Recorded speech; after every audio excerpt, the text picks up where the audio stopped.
Halo teman-teman semua, bersama saya Anton. Dan di video singkat kali ini saya mau sharing tentang 5 tips sederhana yang ada kaitannya dengan home defense yang bisa kita terapkan segera di masa-masa pandemik seperti sekarang ini. Perlu kita tahu bahwa di masa pandemik sekarang ini kan kita semua secara global ya, bukan cuma di negara kita atau di kota kita doang ya. Kita menghadapi dua jenis bahaya, yaitu pertama bahaya kesehatan dari virus dan kedua bahaya ekonomi, di mana orang-orang itu akan jadi semakin susah ya, kita semua dalam mencari nafkah segala macam, dan otomatis bahaya ekonomi ini akan berdampak pada kebutuhan akan rasa aman, yaitu lah, tingkat kejahatan itu ada kemungkinan meningkat, apalagi ditambah lagi kan kemarin itu ada keputusan dari pemerintah yang mengeluarkan beberapa puluh ribu napi ya. Itu tanpa mereka aja sebenarnya tingkat kejahatan udah pasti bakal naik, apalagi ditambah dengan mereka lepas ya kan, ada kemungkinan ke arah sana gitu. Nah, kita mulai ya dari yang pertama. Home defense yang pertama ini dimulai dari mindset. Kamu bisa mulai keluar dari rumah Anda sekarang. Lihat ke arah rumah Anda, lalu berpikirlah seperti cara penjahat berpikir, cara kriminal berpikir. Ini rumah seperti ini, kalau saya targetin, dari mana saya bisa masuk? Apa celah-celah yang bisa saya masuk? Nah, dari situ ketika kamu mendapatkan ide-ide, di mana gue bisa masuk, ini dari sini, dari sini, dari sini, ini kayaknya lemah, ini di sini sih, segera benahi rumah Anda, karena dari situ kan kamu dapat input ya. Jadi kita berperilaku seperti penjahat, lalu kita memantau rumah kita sendiri, ini celahnya di mana yang bisa kita masukin kalau gue sebagai penjahat gitu. Oke, itu satu. Kedua ini masih ada kaitannya dengan yang satu, tapi lebih kepada momentum. Itu contoh sederhananya seperti ini. Umumnya di kota besar ya, kita kan pasti punya dua pintu ya, pintu teras depan yang langsung keluar jalanan, sama pintu yang di dalam, pintu utama yang di dalam. Oke, itu kembali lagi, mungkin ada orang yang punya pintu belakang, tapi jarang kalau di kota. Biasanya pintunya dua, depan yang dekat jalanan sama pintu yang di dalam. Nah, kalau misalnya kita atau pembantu kita atau kerabat kita atau spouse kita ada keluar, tolong dibiasakan ketika keluar yang di dalam itu dikunci dulu, pintu yang utama yang di dalam dikunci dulu, baru keluar. Mungkin orang dalam yang ngunci, atau misalnya kalau nggak ada orang sama sekali, orang itu ngunci yang di dalam dulu baru keluar. Nanti kalau udah keluar, masuk ke dalam lagi, misalnya seperti buang sampah segala macem ya, udah masuk lagi, udah kunci pintu yang di teras luar, baru buka pintu yang di dalam. Kenapa? Itu jadi double penjagaan gitu loh. Kan di dalam kan mungkin ada anggota keluarga yang lebih lemah, misalnya seperti anak-anak, ibu kita, ayah kita ya kan, orang tua segala macam kan. Itu meminimalkan resiko supaya penjahat itu langsung masuk ke dalam dan langsung menyerang orang-orang rumah. Dan orang yang udah keburu di depan pun, yang misalnya lagi buang sampah, diajarkan misalnya kalau memang kebetulan lengah kemasukan penjahat atau segala macam, dia bisa segera keluar dan teriak-teriak minta tolong lah, maling segala macam. Teriakan yang sifatnya universal untuk menarik perhatian orang, untuk minta bantuan gitu, untuk menyelamatkan orang-orang yang di rumah. Otomatis mereka itu akan sedikit kerepotan untuk masuk ke dalam, mendapatkan apa yang mereka mau atau mengancam orang-orang yang di rumah. Dan yang kedua, yang masih ada kaitannya dengan yang tips kedua ini momentum-momentumnya ya, pintu depan, pintu garasi. Pintu garasi itu orang sering lengah ini kalau di perkotaan terutama ya. Saya perhatiin kalau orang keluarin mobil, masukin mobil, biasanya pintu garasi yang menghubungkan ke dalam rumah itu, mereka jarang kunci. Itu bahaya, hati-hati. Kalau misalnya mau keluar, mendingan minta orang yang di dalam rumah, yang masih ada di rumah, kunci pintu garasi, karena itu suka lengah itu, jalan menuju masuk. Oke, ini tips yang kedua. Lalu tips yang ketiga ini bukan cuma untuk home defense saja, bisa digunakan untuk tempat-tempat umum yang sifatnya perlu keamanan juga, seperti ATM, bank, toko emas, atau banyak yang gue lagi amatin sekarang ya di berita-berita itu, kerampokan minimarket, titik-titik mart ya segala macam, pokoknya supermarket segala macam. Akhir-akhir ini lagi banyak kerampokan ya. Ini tentang hubungannya dengan sistem keamanan. Misalnya kalau Anda di rumah atau di tempat toko atau di tempat kayak mart, supermarket gitu ya, atau di tempat ATM itu, kali ini kan lagi agak kesusahan ya, karena sekarang lagi new normal gitu. Pakai masker itu menjadi sesuatu yang lumrah, nggak seperti dulu kalau kita mau masuk ATM kita harus lepas helm segala macam, nggak boleh pakai masker supaya memudahkan CCTV itu untuk memantau setiap orang yang masuk keluar, ya kan. Tapi sekarang kan nggak bisa, semua orang wajib pakai masker, oke? Itu akan menyulitkan CCTV. Ingat, akhir-akhir ini semua orang yang diwajibkan pakai masker itu akan menyulitkan sistem keamanan CCTV. Ini berbahaya. Otomatis kita untuk mengidentifikasi pelaku kejahatan itu akan sedikit lebih susah. Kita perlu sedikit modifikasi arah sorotan CCTV, bukan cuma ke orang-orang yang ada di dalam ruangan, tapi ke arah luar jalanan yang bisa menangkap adanya atribut, misalnya potensi pelaku kejahatan yang kabur, misalnya plat motornya, plat mobilnya, ya kan.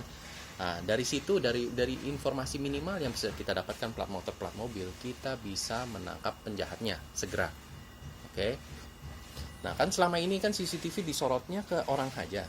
Kali ini perlu ada sedikit pendekatan, yaitu disorot ke jalanan yang ke arah orang pergi datang.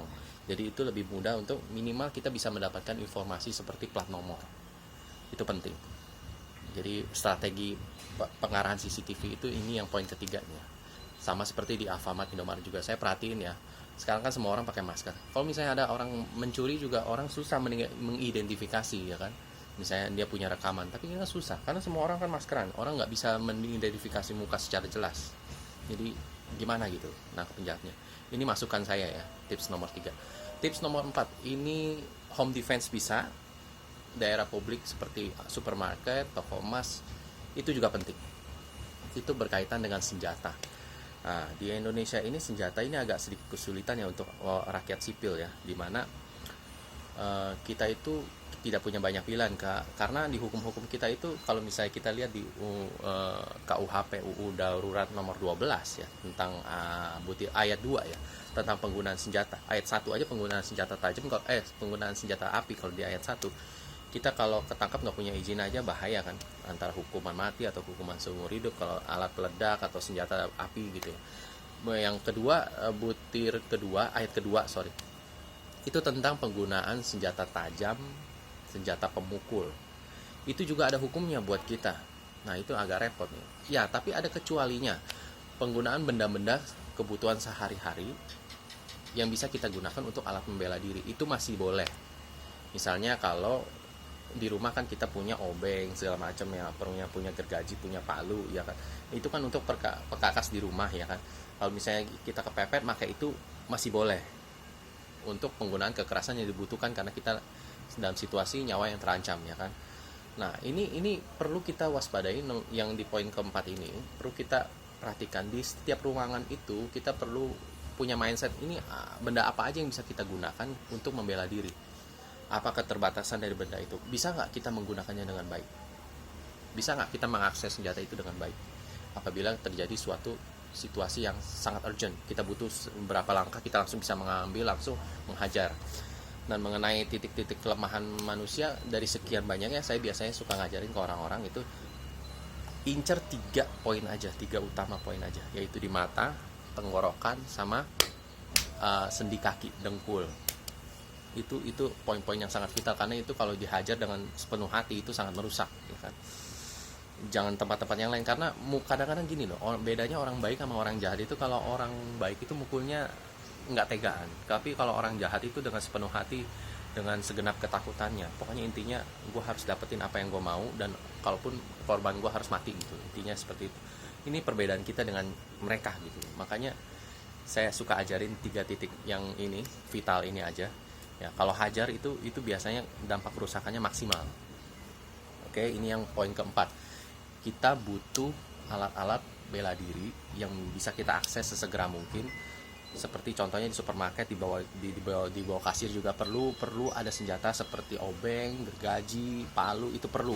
Kadang-kadang orang pelaku kejahatan datangnya kan pakai senjata tajam segala macam kan. Itu perlu, sangat perlu. Selain CCTV ya, sangat perlu ada senjata di kayak mart supermarket gitu, itu perlu. Karena akhir-akhir ini saya sering lihat berita, dari beberapa banyak berita supermarket, Maret gitu ya, sering kena perampokan subuh biasanya waktu-waktu yang lengah itu kayak subuh jam 3 udah mau jam pagi gitu ya, atau malam-malam sekalian ya kan. Jarang orang ini di siang bolong, kecuali yang biasa ngerampok toko emas mungkin ya pernah lihat yang siang malam sih, maksudnya siang bolong gitu. Nah, yang faktor yang kelima adalah soal kebiasaan kita keluar rumah dan masuk rumah. Kalau kita keluar rumah, kita perhatiin dulu kiri kanan, ada kendaraan, objek. Misalnya kalau ada orang, apa orang itu memandang ke arah rumah kita 2-3 kali. Kalau memang dia ada mengatensi ke rumah kita beberapa kali, itu perlu kita waspadai, itu perlu kita alert sedikit. Ini siapa? Apakah ini orang penghuni rumah ini? Kalau misalnya ada kendaraan-kendaraan mencurigakan, kan kita handphone gampang aksesnya. Kita foto aja plat nomornya, tak kita tahu ini mobil-mobil siapa nih yang ada di sini. Kalau misalnya sering nongkrong, soalnya gini, kadang-kadang penjahat kalau mau ngincar orang itu biasanya mereka akan mempelajari pola-pola dari korbannya dulu. Korbannya ini keluar kapan, masuk kapan, di rumah itu kira-kira ada berapa orang, dia jadwal pergi kerjanya, masuk rumahnya pas jadwal nggak ada orang di rumahnya, ya kan, segala macam. Kepala keluarganya lagi di luar, dia akan mempelajari selama seminggu 2 minggu sebelum dia memutuskan untuk melakukan kejahatan di target rumah tersebut atau di toko tersebut, misalnya toko emas segala macam ya. Jadi pas kita keluar rumah kita perlu aware dulu kiri kanan, mobil siapa, platnya kira-kira ini punya mobil siapa segala macam. Ini orang kita kenal enggak gitu. Kalau enggak, kita pura-pura aja kayak lagi foto diri lagi ngelihat makeup sendiri misalnya kalau lu wanita ya, padahal sebenarnya lagi foto itu orang gitu. Just to make sure ini orang, kita dokumentasinya ini orang kayaknya sering mencurigakan, kita perlu ngambil fotonya nih.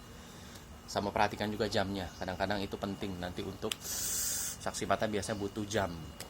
Oke. Nah, pas masuk juga gitu, pas masuk juga jangan langsung main masuk rumah misalnya masuk. Perhatikan dulu kiri kanan, perhatikan dulu keberadaan orang-orang di sekitar, kendaraan sekitar sebelum masuk. Jangan main asal kayak tanpa kesadaran sama sekali masuk. Itu penting karena itu juga berkaitan dengan yang poin yang kedua, momentum ya. Ini lebih ke kebiasaan sih, poin 5. Oke. Paling itu aja sih ya, dari tadi nyerocos nggak tahu. Moga-moga informasi ini bermanfaat untuk kita semua. Oke, thank you.